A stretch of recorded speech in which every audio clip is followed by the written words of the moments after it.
Bon, écoutez, moi je fais le cours, et quand il arrive, je le posterai sur YouTube de toute façon, parce que vous ayez accès à la correction de cet exercice. Sinon, on va pas y arriver, on a déjà perdu 15 minutes. Donc j'enregistre, et vous allez avoir ce cours en ligne par la suite. Donc, ce que je disais, c'était que l'on avait ici le schéma de l'interféromètre pour les franges vides. Et ce que l'on va faire, c'est justement essayer de calculer ce petit écart delta. Alors, c'est pas facile à faire, et là, il faut prendre notre temps. En fait, qu'est-ce qu'on a? On va regarder deux choses. Comment est-ce qu'on va pouvoir calculer delta? Donc, delta, on va simplement dire que c'est égal à la grandeur, la longueur S de n, moins la longueur S 1n. En faisant ceci, on va pouvoir essayer de calculer ce que l'on désire. Donc, on va d'abord calculer S de m en face. Comment est-ce qu'on va pouvoir l'obtenir? S de m, si on regarde, dans ce triangle rectangle, c'est une hypoténuse. Donc, en appliquant le théorème de Pythagore, on peut dire que S de m au carré, c'est égal à grand B au carré, plus le carré de ce côté ici. Alors, à quoi ça va être égal? On a déjà la grandeur x plus cette petite grandeur qui est égale à la moitié de la distance qui sépare les sens. C'est-à-dire plus a sur 2 plus x, le tout au carré. Ça, c'est pour s de m au carré. Donc si on veut s de m, au final, on aura juste à prendre la racine, chose qu'on fera après. Maintenant, on va regarder S1n au carré.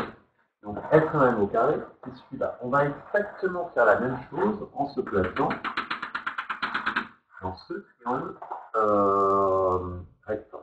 Alors, est-ce que c'est... Oui. Puisque là, on se retrouve encore avec la longueur A sur 2. Donc la grandeur de ce côté ici, ça va être grand X moins A sur 2. D'ailleurs, on va plutôt l'écrire sous cette forme, ça va être plus simple. A sur 2. Et ici, on va avoir du D carré plus X moins A sur 2 au carré. Et donc, au final, pour avoir notre S de M, notre delta, on va simplement dire que c'est S de M, c'est-à-dire ce terme en racine, donc racine carrée de D carré plus X plus A sur 2 au carré, moins S 1n, qui est égal à la racine carrée de D carré plus X moins A sur 2 au carré. Voilà ce que l'on a. Donc au final, on n'a pas exactement la même expression que ce qui est demandé, parce que comme si vous voulez, c'est une racine de 1 plus quelque chose, et qu'il y a un D en facteur. Quelle cela ne tienne, ce qu'on va faire, c'est qu'on va mettre D carré en facteur à l'intérieur de notre racine, pour les deux. Donc on va avoir un delta qui va être égal à la racine carrée de D carré, facteur de 1, plus 1 sur D carré, facteur de X, plus A sur 2 au carré. Tout ça, c'est sous ma première racine. Je fais pareil pour l'autre. Moins racine, D carré que je mets en facteur, facteur de quoi?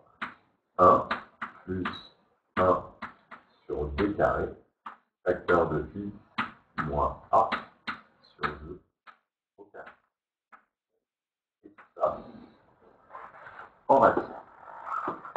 J'ai toujours pas la même expression, sauf que là, j'ai un racine carrée de D carré. Donc le D carré, je peux le sortir de la racine et ça me donne tout simplement du D. Je vais avoir delta égale D racine carrée de ce qui me reste. J'ai donc 1. Et enfin, le D carré, je peux le faire rentrer à l'intérieur de cette parenthèse, qui est déjà au carré. Donc ça va simplement me donner du X sur D plus A sur 2D. Donc plus X sur D plus A sur 2D. Le tout au carré. Et j'ai pareil pour l'autre côté. Moins, le D que je mets en facteur, racine carrée de quoi? De 1 plus x sur d moins a sur 2d de tout au carré. Et ça, c'était l'expression qu'on nous demandait, puisque là, on a fait le d en facteur, et on se retrouvait avec ce qu'on. Donc au final, on a bien delta qui est égal à d, facteur de la racine carrée de 1 plus x sur d plus a sur 2d au carré, plus la racine carrée de 1 plus x sur d moins a sur 2d au carré.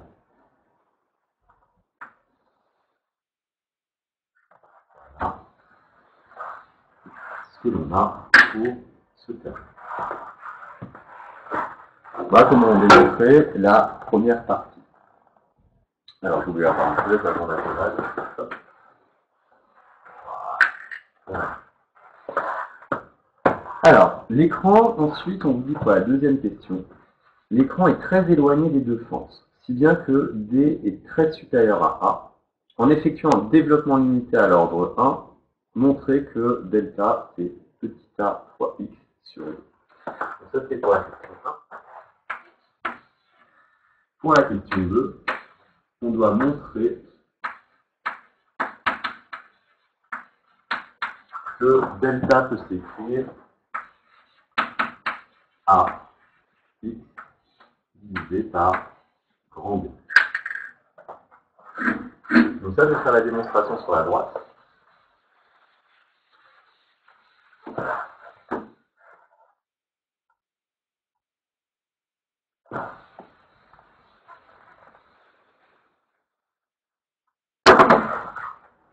Alors, comment on va pouvoir faire ça? On fait un petit rappel. Donc pour ça, on vous rappelle que faire un développement limité, qu'est-ce que ça veut dire? C'est par exemple, lorsqu'on a quelque chose, racine de 1 plus epsilon, si epsilon est très petit, on peut dire que ça, c'est à peu près égal à 1 plus 1 demi de epsilon. Et justement, là, qu'est-ce que l'on a? On nous a dit que x était très petit devant grand D. Donc si on fait x divisé par grand D, c'est très petit. Et pareil, a est très petit devant grand D. Donc si on fait a divisé par grand D, c'est aussi quelque chose de très petit. Donc on a bien quelque chose de la forme 1 plus epsilon, quelque chose qui est tout petit. Avec ce epsilon, qui va être égal à ce x sur d plus a sur 2d au carré. Et en développant ça, normalement, on va pouvoir retrouver une expression très très simple pour notre différence de marge. Donc on va le faire pour chaque terme. Appliquons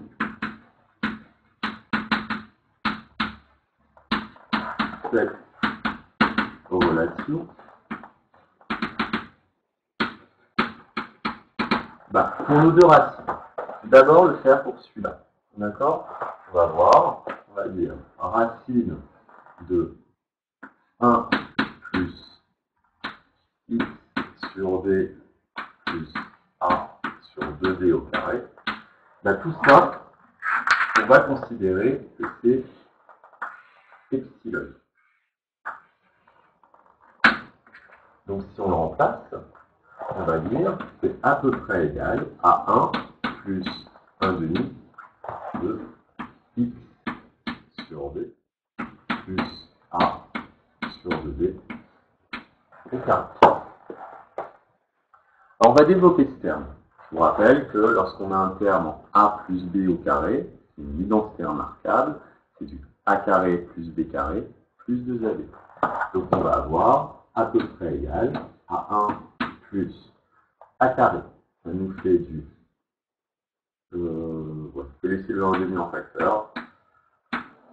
On va avoir x carré sur b carré, plus ce terme au carré, a carré sur 4b au carré, plus 2 fois le produit. Donc le 2 va simplifier, on va avoir a x sur 2d carré. Voilà le développement de cette première racine carrée. On va faire maintenant le développement pour la deuxième racine carrée, c'est-à-dire un racine de 1 plus x sur d moins a sur 2d au carré. Là, on va dire que c'est égal à quoi? Là, notre epsilon, c'est pratiquement le même terme que tout à l'heure, sauf qu'il y a un signe moins. Là, il ne faudra pas se tromper qu'on va faire notre identité remarquable. On va dire que c'est 1 plus 1 demi de x sur d moins a sur 2d au carré. Soit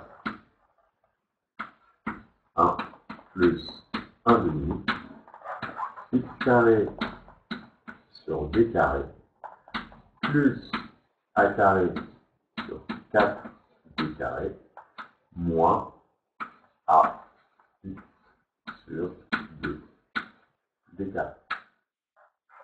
Donc là, on a développé nos deux termes. On a développé ce premier terme et ce deuxième terme qui correspondent à la différence de marge de cette expression. D'accord? Et en fait, qu'est-ce qu'il va falloir faire? C'est additionner ces deux termes, puisque là, on a la somme de la première racine carrée avec la somme de la deuxième racine carrée. Donc maintenant, ce qu'il faut qu'on fasse, c'est faire ce terme plus ce terme. D'ailleurs, on va mettre un peu... Oui, il y a un moins. Un peu dans... Parce qu'on a dit que c'est la différence entre les deux. Là, il y a un moins. Donc on fait la différence entre les deux, sinon ça ne marche pas. Alors, pour ça, il va falloir que je reprenne ces deux termes et que je regarde qu'est-ce qui s'annule deux par deux. Donc, je vais effacer le haut, je vais le faire en haut.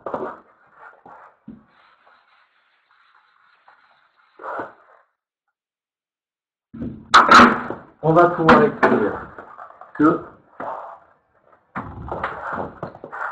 delta, on a dit c'est grand B.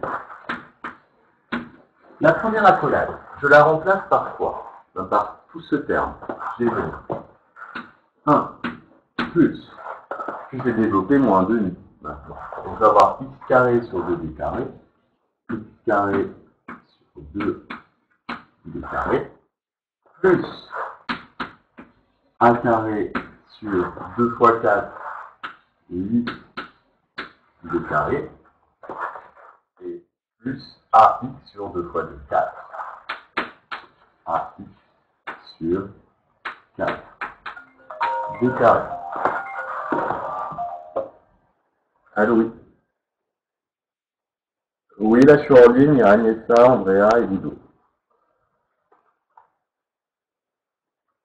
Oui. Voilà, je suis en train de faire le bon. Allez, ciao, ciao.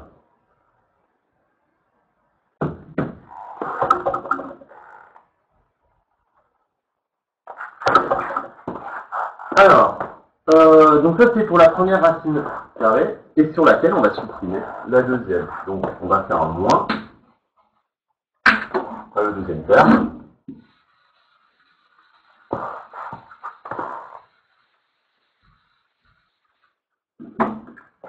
Qui est 1, donc ça fait moins 1, moins, et je distribue mon 2, ça va faire x carré sur 2d carré, moins a carré sur 8d carré, et moins, avec ce moins-là, on transforme en plus, donc plus a x sur 4d carré. Et ce que vous voyez ici, c'est qu'il y a des simplifications qui s'établissent 2 par 2. Le 1 se simplifie avec le 1. Le x carré sur 2d carré se simplifie avec celui-là. Le a carré sur 8d carré, pareil, se simplifie avec celui-là. Et par contre, il y a ces deux termes qui s'additionnent. Donc ax sur 4d carré plus ax sur 4d carré, c'est 1 quart plus 1 quart, ça fait un demi. Donc on appelle ça qui est égal à d, celui-là, multiplié par AX sur 2D carré. Et comment ça se fait que j'ai un 2 en trop? Normalement, j'ai un 2 en trop. Alors, pourquoi j'ai un 2 en trop?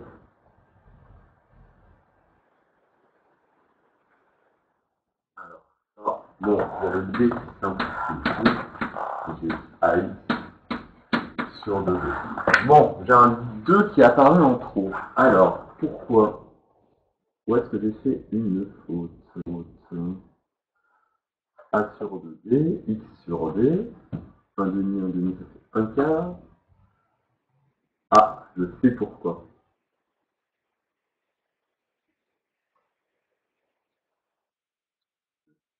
Pourquoi? Parce que lorsqu'on développe le terme ici, on a AX sur... Et ouais, j'ai fait ma petite faute ici. Donc, c'est rien du tout à changer.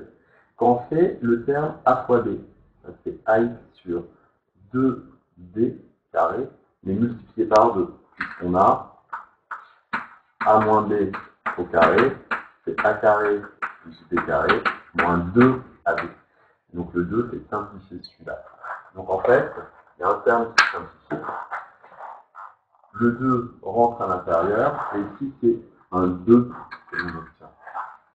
C'est pareil, on a un 2 ici, c'est que le 2 disparaît. Et on trouve.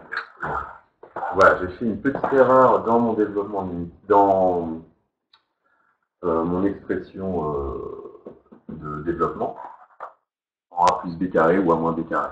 Pour oublier le 2 qui est ici. Et donc quand vous avez X fois A, 2 fois moins 2D, les deux se simplifient.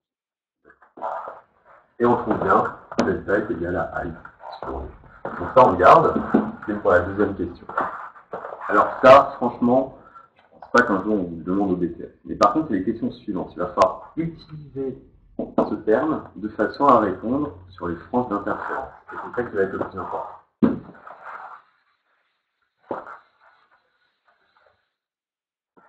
Alors, pour la question 3, on vous demande quelle est la valeur de l'ordre d'interférence au centre de l'écran. Alors, l'ordre d'interférence, comment on le calcule? Ça, j'écris pour la 3. Ordre d'interférence.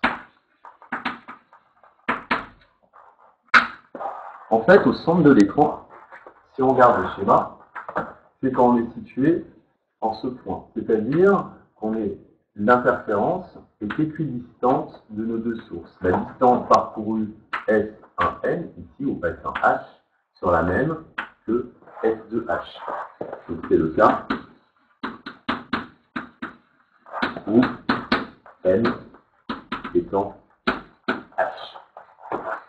Et donc, la valeur de l'ordre d'interférence au centre de notre écran, c'est pour X est égal à 0.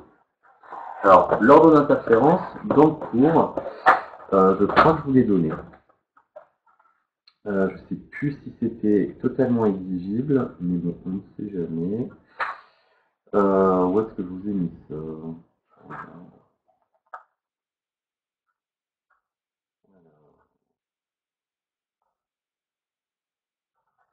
Interférence des ondes. C'est égal à delta sur lambda. Voilà. C'est delta sur lambda. Donc ça, c'est ce qu'on appelle l'ordre d'interférence.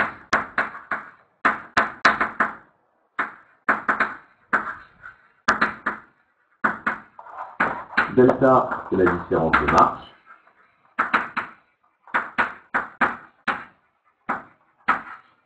Et justement, et donc lambda, c'est la longueur d'onde.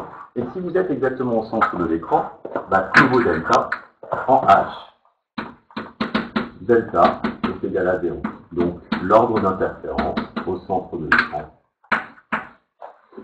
il est nul. D'accord? Donc pour la question 3, c'est égal à 0. Voilà comment vous le démontrez. Ça, par contre, on pourra vous le demander assez fréquemment. On parlera souvent d'ordre d'interférence. Voilà pour cette question. Question 4. Calculer les positions des franges lumineuses sur l'écran.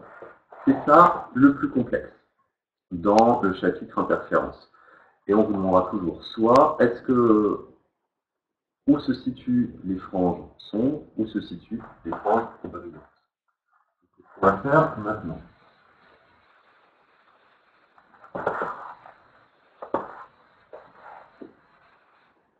Alors pour la question 4,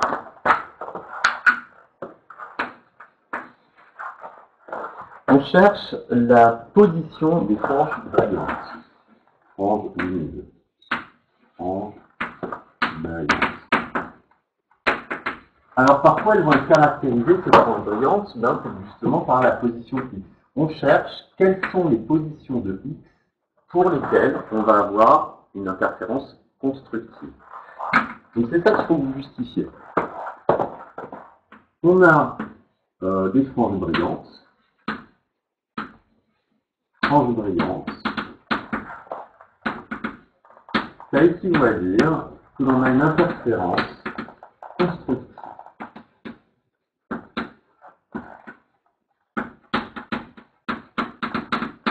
Et dans quel cas est-ce qu'on a une interférence constructive?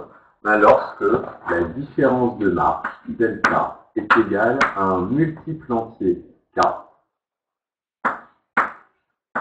de la longueur entière. Si cette condition est respectée, alors vous allez avoir une interférence constructive. Si ce n'est pas respecté, c'est un demi-entier de longueur d'onde, alors vous aurez une interférence qui sera dite destructive. Donc en fait, nous on a notre expression de delta qui dépend de x. On sait que delta est égal à x sur d. Donc ceci, on peut le réécrire comme étant a x sur d est égal à k lambda.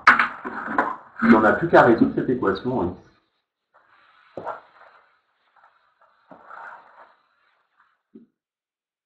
En disant, ceci est équivalent à écrire que x est égal à k lambda d sur a. K est un nombre entier. D'accord? K est un nombre entier.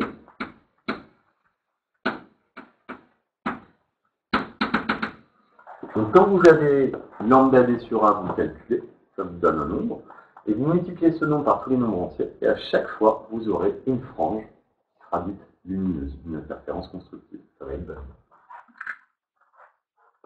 Donc voilà pour obtenir les positions pour successives de toutes les franges brillantes. Alors, une fois qu'on a ça, pas avancé beaucoup, mais bon, on aura au moins fait un exo, je pense. On fera que celui-là, et je vous laisserai faire le 2 pour lundi. Donc, la question 5, c'est pour mesurer la valeur de l'interfrange. Donc là aussi, il faut comprendre ce qu'est l'interfrange. Là, je note le résultat, c'est égal à k, lambda d sur. Donc la 5, on vous demande l'interfrange. Alors, qu'est-ce que c'est un interfrange? Par définition, c'est la distance qui sépare deux franges brillantes ou la distance qui sépare deux franges sombres. Voilà. Donc, la définition à connaître. Distance qui sépare deux franges brillantes ou deux franges sombres. D'accord?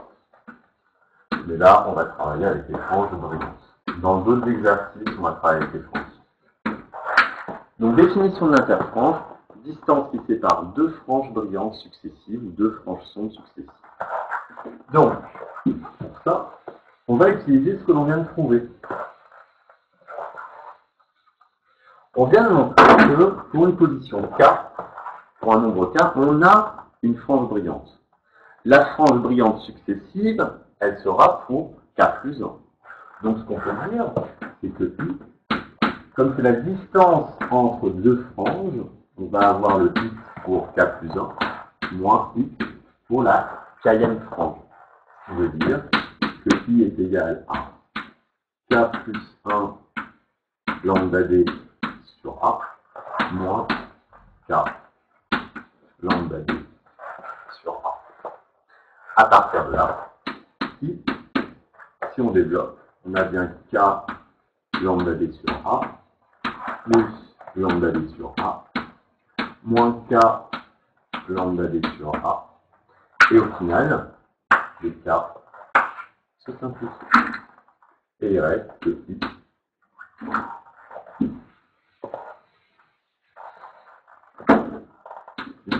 est égal à juste lambda D sur A.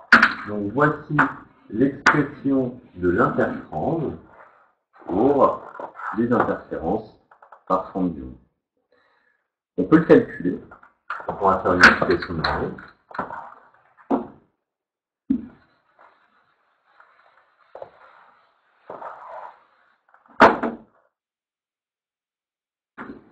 A N I. Alors, on nous donne que lambda est égal à 580 nanomètres. Tout convertir en mètres. 580, 10 moins 9. La distance grand D, c'est la distance qui sépare les franges de mon écran. Donc on a grand D qui est égal à 3 mètres. 3,00. Divisé par A, c'est la distance qui sépare nos deux franges. Et ça, c'est donné à 0,050 mm. 0,050, donc 10 moins 3. Et on calcule. Alors, calcule.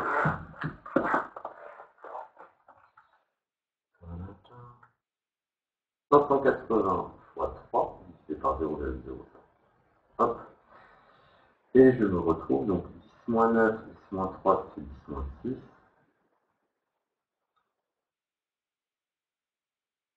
0,348. Alors, on calcule. Ah, je vais calculer.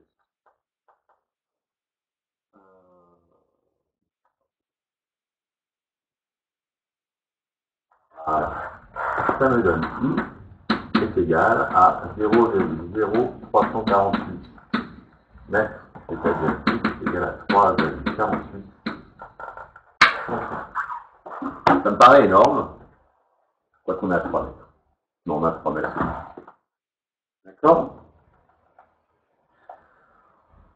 Normalement, c'est plutôt de l'ordre du millimètre. Mais on va refaire 580 fois 3 divisé par 0,05. 3 moins 9 moins 3. Non, c'est ça. Mais c'est parce qu'on est très très loin de l'écran. Alors, ça là.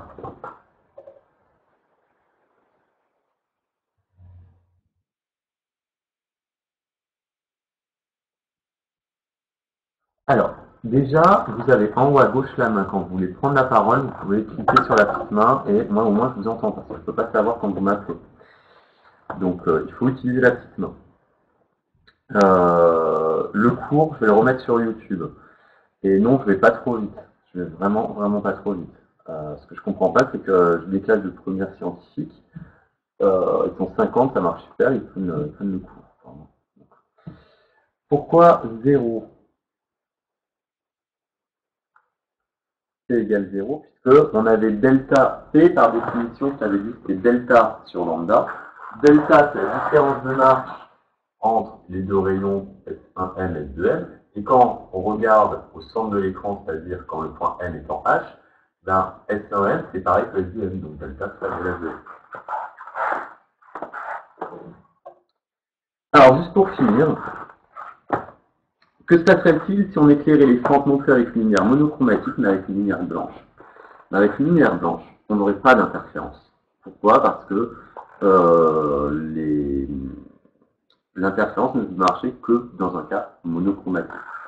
Donc dans ce cas-là, pour la dernière question, ce que vous dites, il n'y aurait pas d'interférence observée. Alors, c'est pas tout à fait vrai, parce qu'au centre de l'écran, on verrait une interférence en lumière blanche, donc une irisation, mais elle serait très très vite détruite sur la longueur. Donc on verrait pratiquement rien. Voilà pour cette question. Alors ce que je vais vous demander pour la suite, c'est de faire, on va se retrouver lundi, impératif. Je vais essayer d'optimiser encore le système.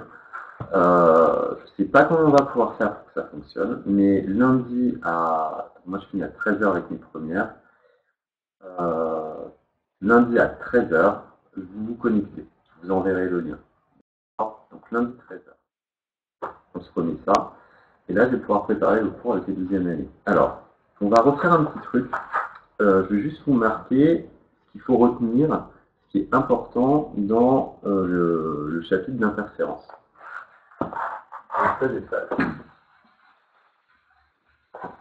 Il faut bien que vous saisissiez en fait. On a des interférences avec une lumière qui est monochromatique déjà. Donc il faut avoir une seule longueur d'onde. Et enfin, on a deux types d'interférences. Soit on a des interférences constructives.